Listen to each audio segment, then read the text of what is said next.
നെടുമങ്ങാട് അഴീക്കോട് ഹോട്ടലിൽ ഗ്യാസ് പൊട്ടിത്തെറിച്ചുണ്ടായ അപകടത്തിൽ 2 സ്ത്രീകൾ ഉൾപ്പെടെ 3 പേർക്ക് പരിക്കേറ്റു. ഹോട്ടലിലെ തൊഴിലാളികളായ രാജി, സിമി, ചായ കുടിക്കാനെത്തിയ നവാസ് എന്നിവർക്കാണ് പരിക്കേറ്റത്. വിവരങ്ങളുമായി കമലേഷ് കൂടി ചേരുന്നുണ്ട്. കമലേഷ്, എപ്പോഴായിരുന്നു സംഭവം? അതോടൊപ്പം തന്നെ 3 പേർക്കാണ് പരിക്കേറ്റത് എന്ന് മനസ്സിലാക്കുന്നു. അവരുടെ ആരോഗ്യനില എങ്ങനെയാണ്?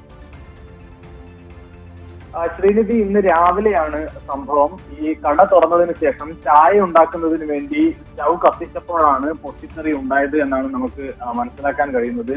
ഈ ഗ്യാസ് ലീക്ക് ഉണ്ടായിരുന്നു എന്നാണ് പ്രാഥമികമായി ഉള്ള ഒരു നിഗമനം. ആ നിലയിലാണ് അത് പൊട്ടിത്തെറിയിലേക്ക് കാര്യങ്ങൾ പോയത് എന്നുള്ളതാണ്. ഏതായാലും ഇവിടെ ജോലിക്കാരായ ഇവിടുത്തെ ജീവനക്കാരായിട്ടുള്ള 2 സ്ത്രീകൾ, അതോടൊപ്പം ഇവിടെ ചായ കുടിക്കാൻ എത്തിയ ഒരാൾ, ഇങ്ങനെ 3 പേർക്കാണ് ഇതിൽ പരിക്കേറ്റിട്ടുള്ളത്. ഇതിൽ ഒരാളുടെ നില ഗുരുതരമാണ് എന്നാണ് മനസ്സിലാക്കാൻ കഴിയുന്നത്. ഏതായാലും ഈ ഹോട്ടലിലെ തന്നെ തൊഴിലാളികളായിട്ടുള്ള രാജി, സിമി എന്നിവർക്കൊപ്പം ഇവിടെ ചായ കുടിക്കാൻ എത്തിയ നവാസ്, ഇങ്ങനെ 3 പേർക്കാണ് പരിക്കേറ്റിട്ടുള്ളത്. ഇത് ഇവരെ മെഡിക്കൽ കോളേജ് ആശുപത്രിയിൽ എത്തിയിട്ടുണ്ട്. അതിലൊരാളുടെ നില അല്പം ഗുരുതരമാണ്, കൂടുതൽ പൊള്ളലേറ്റിട്ടുണ്ട് എന്നാണ് നമുക്ക് മനസ്സിലാക്കാൻ കഴിയുന്നത്. ഈ ദൃശ്യങ്ങളിൽ നമുക്ക് കാണാൻ കഴിയും. മേലാസകലം പൊള്ളയേറ്റ നിലയിൽ തന്നെയാണ് ഈ ആംബുലൻസിൽ നിന്ന് ഇയാളെ പുറത്തേക്ക് ഇറക്കിക്കൊണ്ടു പോകുന്നത്.